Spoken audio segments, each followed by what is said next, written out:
A Bárbara, ela se enterrou aqui no Cariri Oriental, né? Já é uma área de transição entre o Cariri propriamente dito e os Inhamuns, né? Está na confluência de 3 estados, Piauí de um lado, onde ela morreu, no Alecrim, Ceará do outro lado, onde ela se enterrou, na capela da comunidade do Itaguá, e onde ela nasceu, que foi no Exu, também já próximo daqui. Mas o fato é que ela veio para cá, na realidade, e se enterrou no Campos Sales por um acaso, né? Pois, segundo o livro do neto dela, de Juarez Alencar, ele diz que quando João chegou para levá-la, ele viu que ela não tinha condições, ela disse assim: meu filho, eu quero ser enterrada em rede, em túmulo sem lápide, como os escravos foram sepultados. Então a Bárbara, na realidade, ela queria, morreu com 72 anos, mas ela queria ser enterrada onde ela viveu, onde foi palco da luta dela a vida toda. E foi o Crato, a região do Crato, as adjacências do Crato. Aí não teve condições por isso ela morreu aí. Como o Alecrim está a uma média de 15 quilômetros do Itaguá, então, e era a capela mais próxima, em 1832, quando não existia nem Campos Sales, não existia quase nenhuma outra cidade aqui nas imediações. Existia 2 localidades que tinham cemitério. Uma era Livramento, no Piauí, e a outra era o Itaguá. Para o Itaguá eram 4 léguas, para Livramento eram 6. Daí porque trouxeram para Itaguá. E era a capela mais próxima, e ela, na condição de mulher poderosa, foi enterrada na capela do Itaguá, né? E nesse trajeto, inclusive no cortejo fúnebre, passou por uma comunidade chamada Monte Castelo, e essa comunidade hoje tem umas curiosidades que nos levam a imaginar que ali a Bárbara deixou rastros e sementes. E eu diria até assim, que a luz dela ainda hoje brilha no Monte Castelo.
Cachaça, parceiro.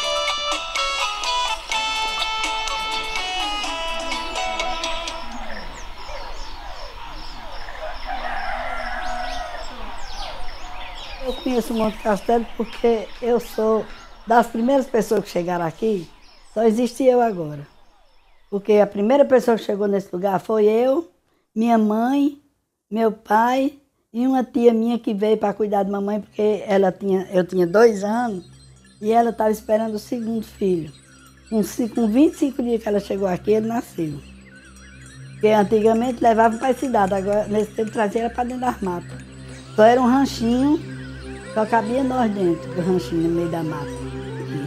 Não tinha mulher para ir para o hospital antigamente aqui. A minha avó era parteira para todos. E minha avó era tão de um jeito. Se ela chegava na casa de uma mulher tão pobre que ia ganhar um neném, que ela chegava e contava essas histórias para mim, né?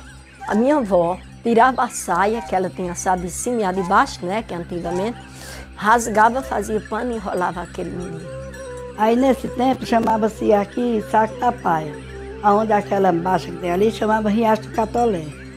Porque tinha muito catolé, hoje não tem mais nada, acabou tudo, né? Eles chegaram aqui, não tem uma casa, ele fez uma casinha de tático. Aí ele começou a trazer a família, como eu disse, a primeira foi a minha mãe, foi trazendo os outros filhos.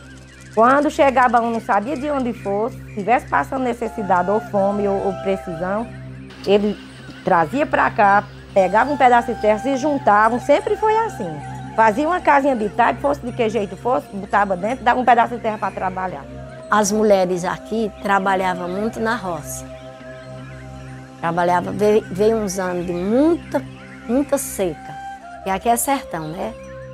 Chegar de nossos tios, meu pai e tio meu e tudo, acabarem a criação de bode, de vida seca, e matando para se manter, com carne de bode e mandioca.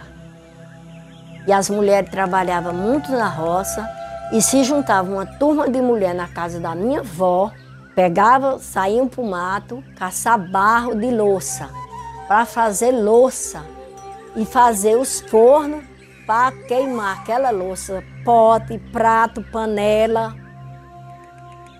tudo para venderem e para se remediar, para usar em casa também. Era assim a renda das mulheres aqui. Mas as mulheres, elas não tinham acesso a nada. Do meu tempo, que eu já fui das mais novas, a única pessoa que tinha acesso com a cidade, com o povo de fora, era Maria Rosa, que é minha irmã, né? E ela, quando adoecia uma pessoa, ela que corria para ir com essas pessoas, porque ninguém sabia nem onde era Campos Sales. Eu mesmo me conheci Campos Sales depois que eu casei. Porque meu pai era um tipo, se a gente saísse fora, tivesse você conversando aí, bastava um olhar, ninguém saía não.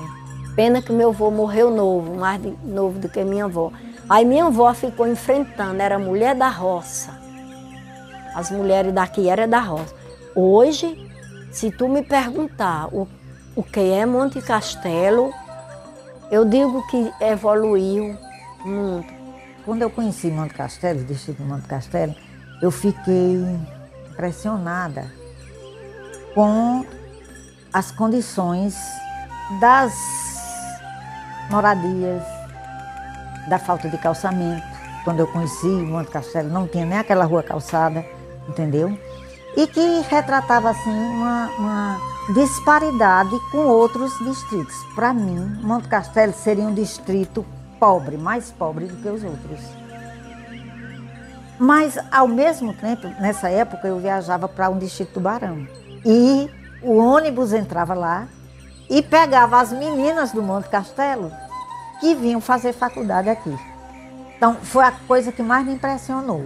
Para mim, era o distrito mais pobre, onde as mulheres eram mais corajosas, mais ousadas, tinham uma visão de mundo maior do que qualquer outro distrito. Então, isso me impressionou muito. O artesanato de lá também. Então, é assim, uma coisa que eu acho diferente para melhor no Monte Castelo, apesar dos pesares.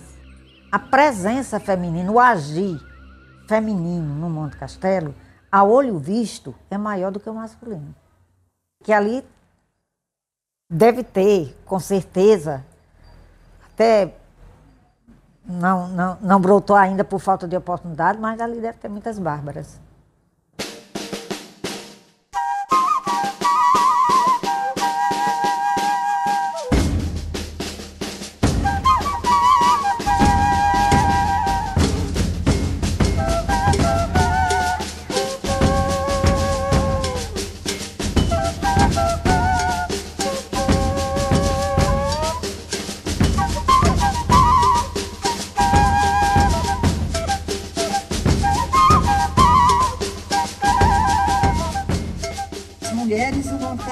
As meninas do Monte Castelo foram as primeiras a fazer faculdade dentro do município, que não moravam na cidade de Campos Sales.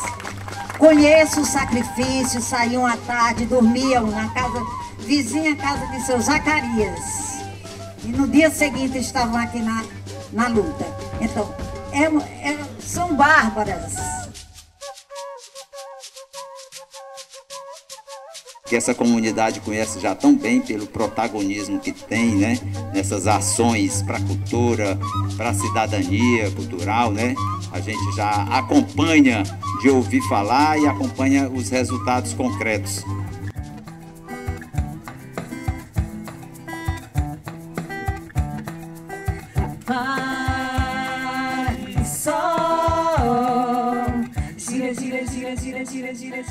Então é uma comunidade que muito lembra todas as ações da Bárbara de Alencar. A Bárbara de Alencar era assim também. Foi uma mulher preocupada com cultura, com sensibilidade também. Não se sonha sozinho, se sonha em conjunto e se realiza em conjunto. Como a gente faz escola com amor, para os filhos dos outros também a gente ama. Eu sou uma pessoa que eu gosto da minha independência. Desde pequena eu sempre dizia que eu ia ser uma pessoa independente, então eu gosto da minha independência e eu luto por ela, porque não adianta também você esperar, você precisa lutar. Então aqui a gente tem muito disso. As pessoas até dizem assim, é uma comunidade esquecida. Não é esquecida, né? É uma comunidade independente. Então a gente tem muito isso, dessa independência nossa, enquanto comunidade. A força da mulher do Monte Castelo parece que vem do dom do nascimento de Deus.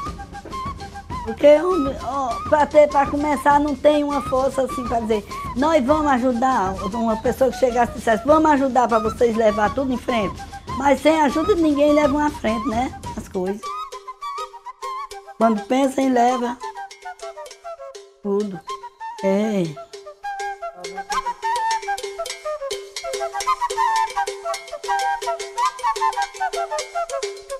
Como eu sempre costumo dizer, os nossos maiores patrocinadores é a nossa comunidade. Porque tudo que a gente coloca, bingo, rifa, o que a gente colocar, participa de alguma forma comprando a cartela, botando ponto na rifa. Então, no caso, quem tem lanchonete, doa alguma coisa para a gente colocar no bingo, numa rifa.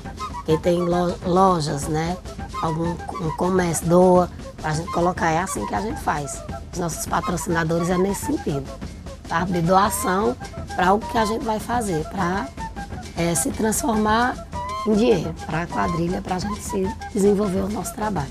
As festas do padroeiro aqui, a gente, quase todo mundo aqui, doa tudo, para leilão, para tudo. Para tudo mesmo. Aqui é todo mundo se junta e vamos fazer do jeito que dá. O pessoal diz, não, porque o Monte Castelo, todo mundo é uma família só. Né? Todo mundo é da mesma família, só que entre algumas outras pessoas, né? Mas assim, existe uma união, porque não adianta uma família que ela não seja unida. É claro que existem desavenças, que existem obstáculos, né? Como em toda família. Mas só que além disso, maior existe uma união entre todos nós, assim, uma perseverança. Então esse é o segredo do Monte Castelo. É assim, o fato, eu tiro assim, por a quadrilha, para a gente não deixar a nossa cultura morrer. Porque a gente já viu tantas as outras comunidades próximas daqui, Barão, Pixariús, então agora deixou esquecer, né, a cultura junina. E hoje em dia você sabe que é muito difícil o jovem, nessa tecnologia que a gente vive hoje, ele querer algo.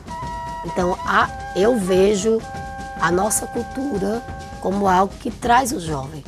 É tanto que hoje, em 24 anos de quadrilha, eu consegui trazer muitos, e hoje muitos, né, assim, tem mais amor, eu acho, até a quadrilha do que a mim, porque se dão de coração. Eu tiro o chapéu porque eles se doam totalmente, né, a minha equipe junina. Então é isso, é a força, é a vontade de não deixar a nossa cultura morrer.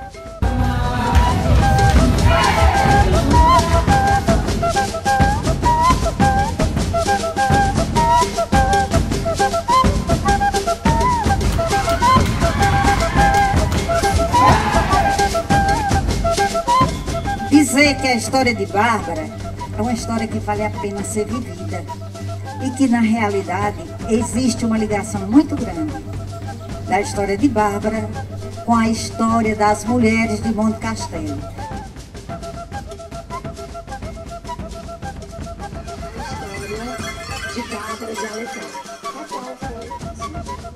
A Bárbara Bárbara Pereira de Alencar é uma heroína nacional que interessa a toda a humanidade. Pelo seu protagonismo feminista, há 200 anos atrás, quando as mulheres não podiam entrar na política, nem mesmo falar de política, a Bárbara já, com seu protagonismo e ativismo político, já fez tudo isso, né? Bárbara de Alencar é, sem dúvida, a maior referência feminina do século XVIII na história do Brasil. Não tem, no movimento de 1817, no Brasil, uma outra figura feminina que não seja a de Bárbara. E Bárbara não se fez heroína do dia para a noite. Não. Suas ações, ao longo do tempo, já vislumbravam essa possibilidade. Então a Bárbara hoje é uma heroína, não pelo fato das atuações primeiras dela, mas pelo que ela desenvolveu, pelo que ela abraçou como grandes bandeiras de luta para a vida dela. Eu acho assim que pouca coisa foi dito a respeito dessa grande mulher. Até por conta da condição feminina daquela época, que não era permitida à mulher se destacar, né? A ela era dada somente o direito de casar, de cuidar dos filhos. E Bárbara quebrou essa condição quando resolveu casar-se, né, com uma pessoa bem mais velha do que ela, sem o consentimento dos pais. Ela nasceu em 1760, na fazenda Caiçara, no Exu, e com 22 anos de idade casou com um português no Crato, que era um vendedor de tecidos, né? E a partir daí teve toda a sua vida e sua atuação no Crato. E lá ele era comerciante, cuidava do comércio dele, comércio de tecido, e ela, criada no campo, criada nas fazendas, acostumada à rotina, né, do campo, atraiu para a fazenda Pau Seco, que era da propriedade dele. E lá ela tomou as rédeas. A partir desse momento, como ela era uma mulher muito católica, ela desenvolveu uma amizade muito grande com o padre de Barbalha, que era o padre Frei Santana, e o padre da Vila do Crato, que era o padre Miguel Carlos Saldanha. O vigário colado do Crato passou a ser seu guia espiritual. E Frei Santana de Barbalha passava na fazenda Pau Seco os melhores dias, né, da vida dele.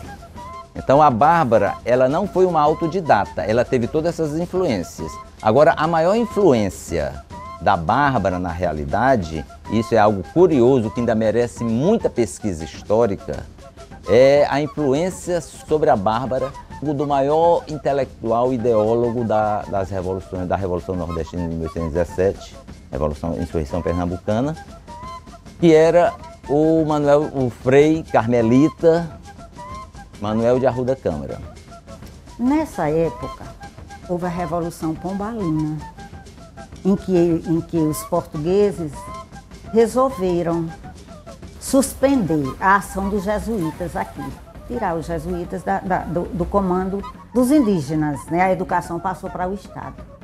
E isso desagradou demais o clero.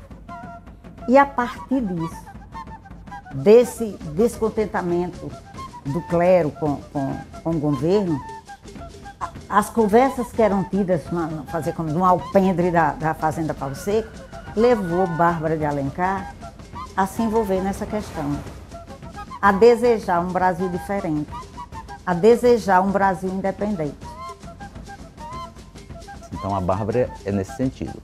Teve toda a influência do Manuel de Arruda Câmara, mas também tem muito claro do protagonismo, da percepção e da vontade, né? Ela se determinou eticamente como uma mulher de luta e foi para a luta para libertar o povo brasileiro. A preocupação dela era libertar do jugo do absolutismo português e de todas as opressões. Na hora que ela luta contra o patriarcado, ela está lutando por todas as mulheres, contra o que ainda hoje se conserva, que é uma sociedade machista e patriarcal que não permite a inserção da mulher dentro das lutas maiores de complexidade, de mudança de estruturas culturais. As marcas que vocês deixam em mim é como se tirassem de mim uma parte, mas aqui estou. Arranquem-me as mãos, as pernas, os olhos, a língua. Arranquem-me a vida, mas vocês não vão me arrancar a história. Aqui em 1817, assim, a gente conta as figuras masculinas que se destacaram.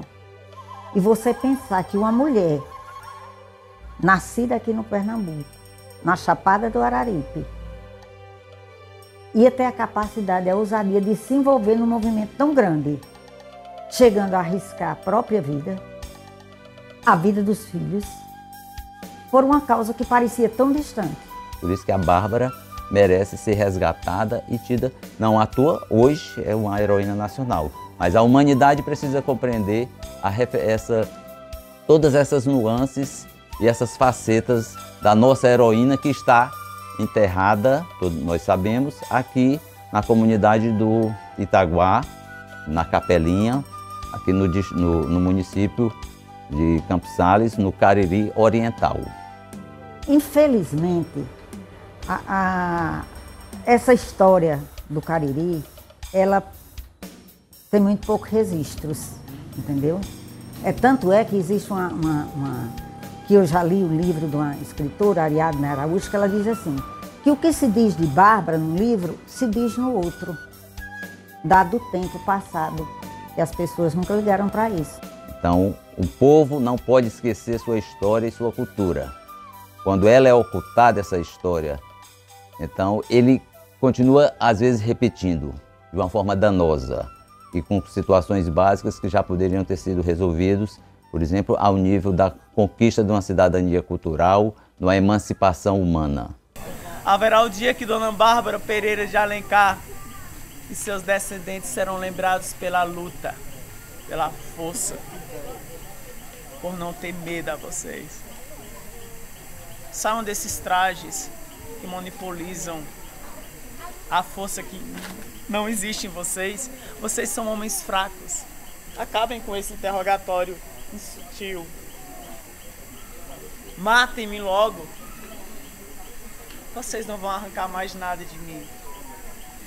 E se minha mãe estiver viva, e se ela não chegar a me conhecer, se vocês me torturarem, se vocês me matarem, se vocês me arrancarem a vida, olhem para ela e envergonhem-se que uma mulher foi mais forte que milhões de homens que vestem farda para defender o povo. Pronto, podem me matar. Podem me matar.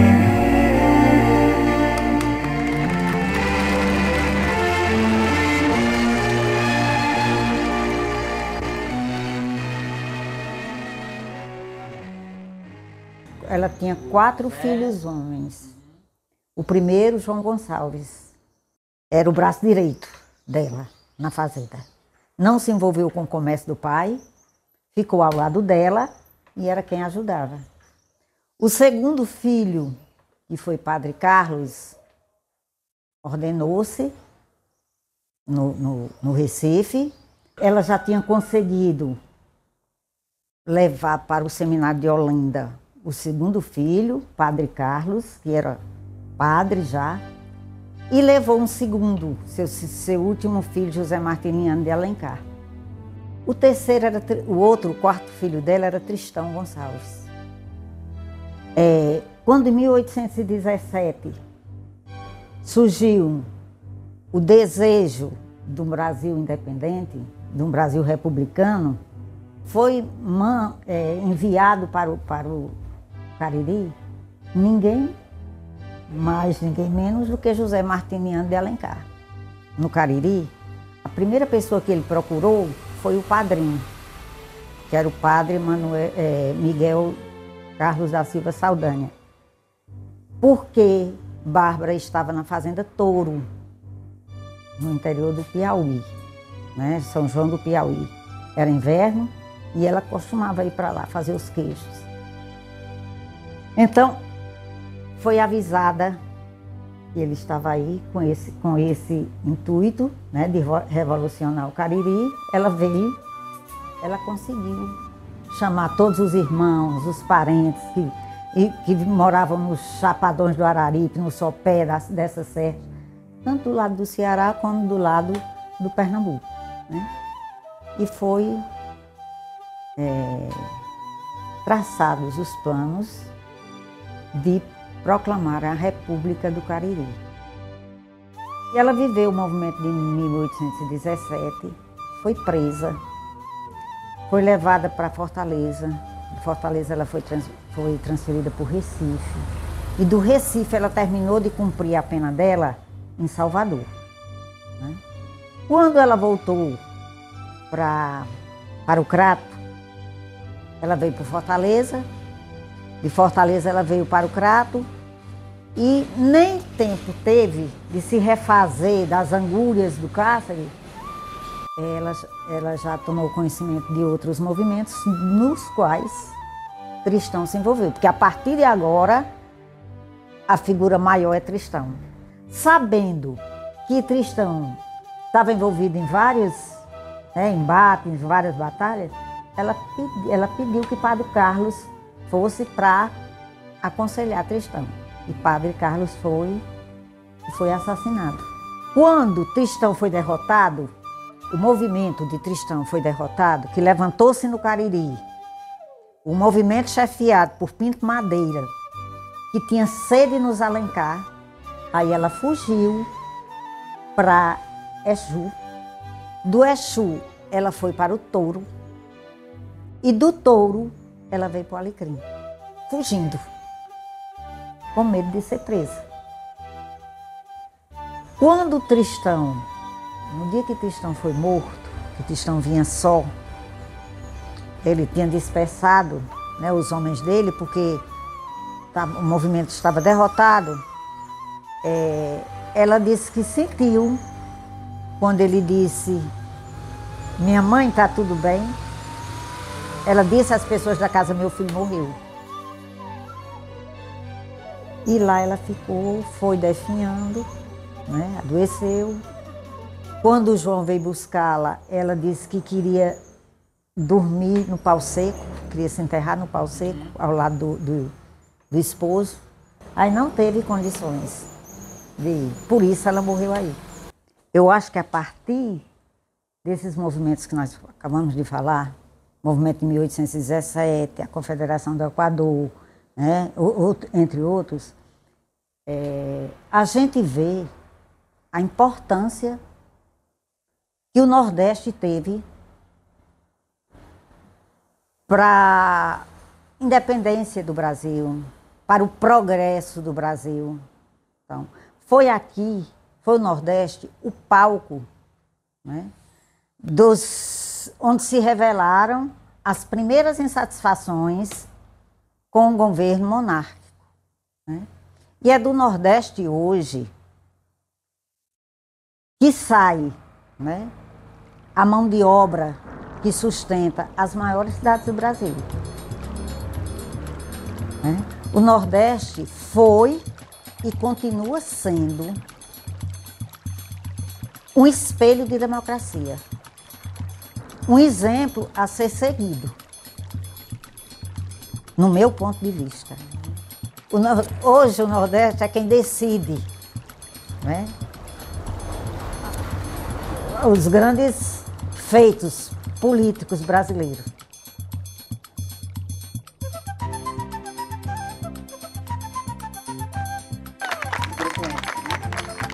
Mais que merecido.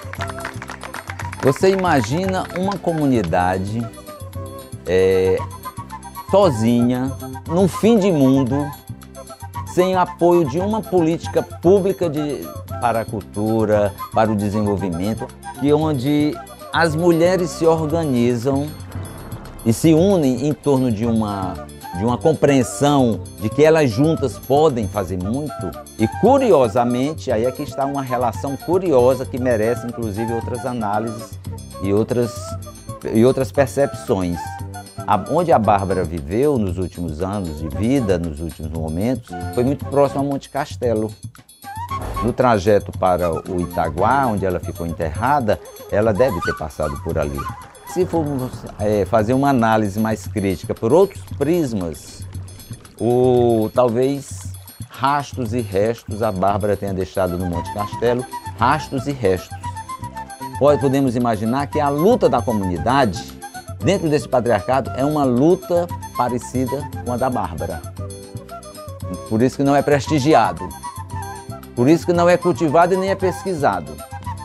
Porque o que Monte Castelo faz, como o que o Bárbara fez, é romper as algemas, as estruturas de um patriarcado, de uma sociedade patriarcal.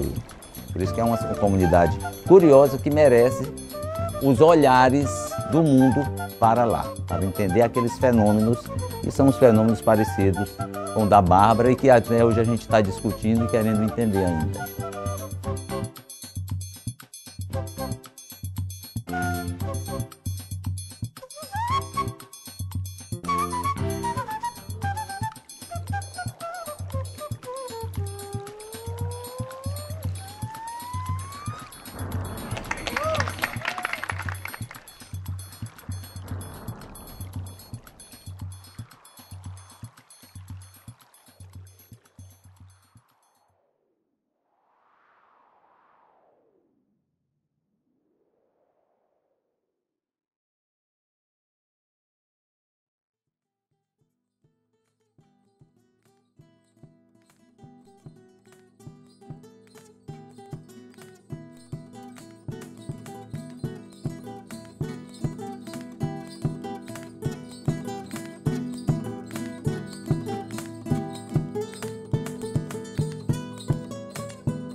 Ó Virgem do céu sagrado, Mãe do nosso Redentor, que entre as mulheres tem palma, trazer alegria à nossa alma, que geme cheia de dor, e vem depois nos nossos lábios palavra do puro amor.